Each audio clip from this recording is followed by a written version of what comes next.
अथ श्री स्कंद पुराणे वैष्णवखंडे बद्रिकाश्रम महात्म्यामः तृतीयोऽध्यायः। बद्री क्षेत्र की 5 शिलाओं में से नारद शिला और मार्कंडेय शिला का महात्म्य।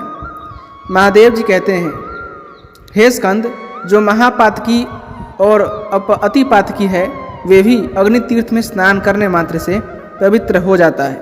जैसे अत्यंत मलिन सोना आग में तपाने से शुद्ध हो जाता है, उसी प्रकार देहधारी प्राणी अग्नि तीर्थ में आकर पाप मुक्त हो जाता है। जो 5 प्रकार के महापातक करने वाले हैं वे भी इस तीर्थ में स्नान करके प्राणायाम और जप करने से शुद्ध हो जाते हैं। ऐसा मेरा मत है। यहाँ जो 5 शिलाएं हैं उनमें सदा भगवान विष्णु की स्थिति है। वहीं पर सब पापों का नाश करने वाला अग्नि तीर्थ है। स्कंद ने पूछा, पिताजी, वहाँ कैसी 5 शिलाएं हैं और किसने उनका निर्माण किया है? ये सब बातें पूर्णतः बतलाने की कृपा करें। भगवान शिव ने कहा, बेटा, जहाँ नारदी, नारसिंही, वाराही, गारुड़ी और मार्कंडेयी ये 5 शिलाएं विख्यात हैं जो संपूर्ण मनोरथों की सिद्धि करने वाली है।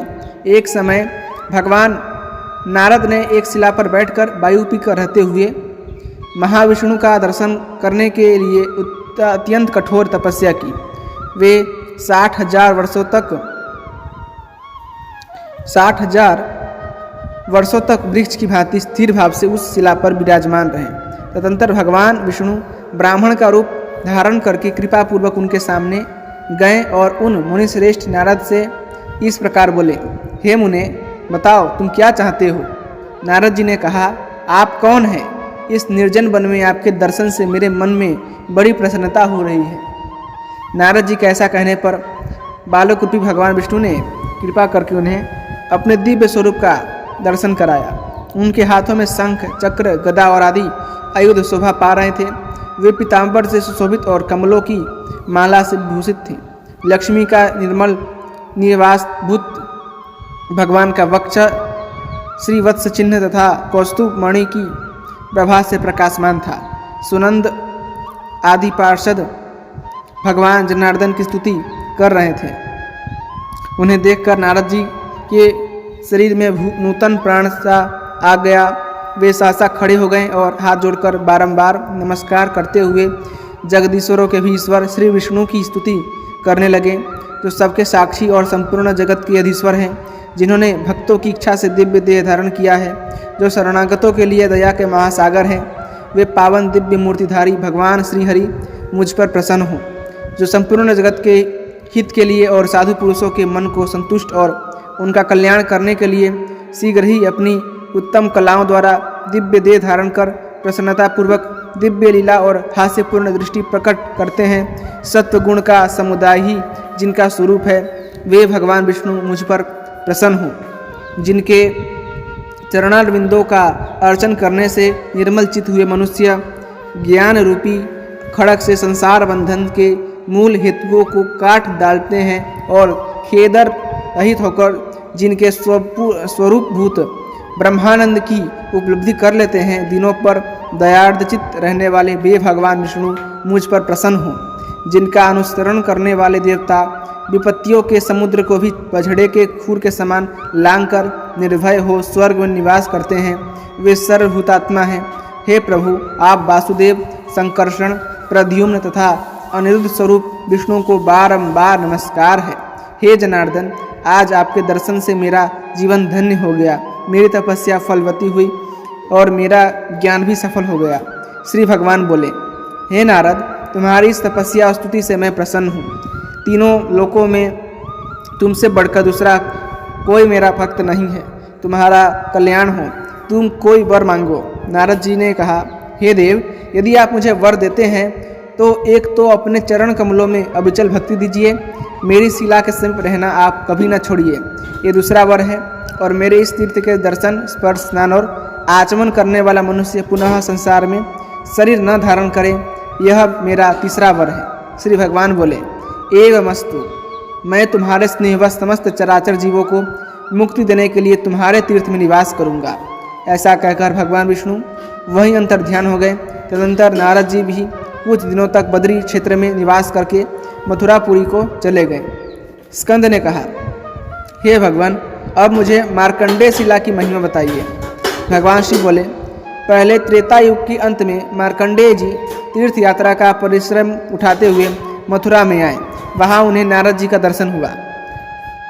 मार्कंडेय जी ने नारद जी का पूजन और उन्हें प्रणाम किया। तब उन्होंने जहाँ साक्षात नारायण विद्यमान है उस बद्री क्षेत्र का महात्म्य इस प्रकार बताया।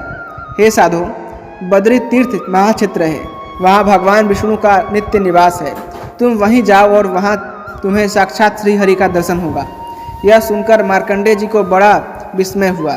वे विशालापुरी यानी बद्रिकाश्रम में आए और वहाँ स्नान करके शिला पर बैठकर परम उत्तम अष्टाक्षर ओम नमो नारायणाय मंत्र का जप करने लगे।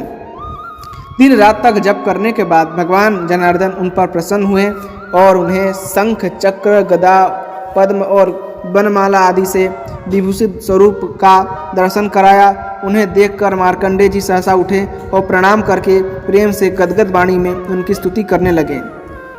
मार्कंडेय जी बोले, हे परमेश्वर, इस अशाश्वत यानी क्षणभंगुर संसार में आपके युगल चरणाविंद ही सार है। संसारी मनुष्य का उद्धार कैसे हो? हे अच्युत, मैं आध्यात्मिक आदि तीनों तापों से अत्यंत थका हुआ हूँ। अनेक प्रकार के बढ़े हुए अज्ञान से आच्छादित होकर संसार रूपी कुहरे में भटक रहा हूँ। कृपया मेरा उद्धार कीजिए। हे करुणा सागर, अनेक प्रकार के योनि यंत्रों में दबकर निकलने से प्राप्त हुई गर्भवास जनित शारीरिक वेदना को मैं कितनी ही बार पा चुका हूँ। अब मेरी रक्षा कीजिए। जरा, मृत्यु और बाल्यावस्था आदि के दुखों से भरे हुए संसार से मेरा मन बहुत पीड़ित है। तथापि इस दुख के समुद्र में मेरी सुख बुद्धि हो रही है। हे दया सिंधु, मेरी रक्षा कीजिए। कभी मैं कीट योनि में पड़ा, कभी स्वेदज जीव के रूप में जन्म लिया, कभी उद्भिज योनि में आया और कभी सौभाग्यवश मनुष्य शरीर को भी प्राप्त हुआ। सब योनियों में जन्म लेकर विपत्ति भोग चुका हूँ। अब सर्वथा निस्तेज और अनाथ हूँ। हे अच्युत, कृपा करके अपनी शरण में आए हुए मुझे इस सेवक का उद्धार कीजिए। बुद्धिमान श्री मार्कंडेय जी के द्वारा ऐसा कहने पर भगवान श्री विष्णु ने प्रसन्न होकर कहा, हे ब्रह्मर्षि, मुझसे कोई वर मांगो। मार्कंडेय जी ने कहा, हे भगवान, हे दिनवत्सल, यदि आप मुझ पर प्रसन्न हैं तो अपने पूजन और दर्शन में मुझे अविचल भक्ति दीजिए। साथ ही मैं चाहता हूँ कि इस शिला पर आपका निवास बराबर बना रहे, यही मेरे लिए वर है। बहुत अच्छा कहकर भगवान विष्णु अंतर ध्यान हो गए। तदंतर मार्कंडेय जी अत्यंत प्रसन्न हो अपने पिता के आश्रम पर चले गए। जो मनुष्य इस प्रसंग को सुनता और सुनाता है उसे भगवान गोविंद की प्राप्ति होती है। इति श्री स्कंद महापुराणे वैष्णव खंडे बद्रिकाश्रम महात्म्यामः तृतीयोध्याय संपूर्णम। इसी के साथ बद्रीनाथ जी के महात्म्य का यह तीसरा अध्याय संपूर्ण हुआ। यदि आपको भगवान बद्रीनाथ की कथाएं पसंद आ रही हैं तो कृपा करके वीडियो को लाइक करें, चैनल को सब्सक्राइब करें और अपने दोस्तों के साथी से अवश्य शेयर कीजिएगा। धन्यवाद। जय श्रीमन्नारायण। जय श्री हरि।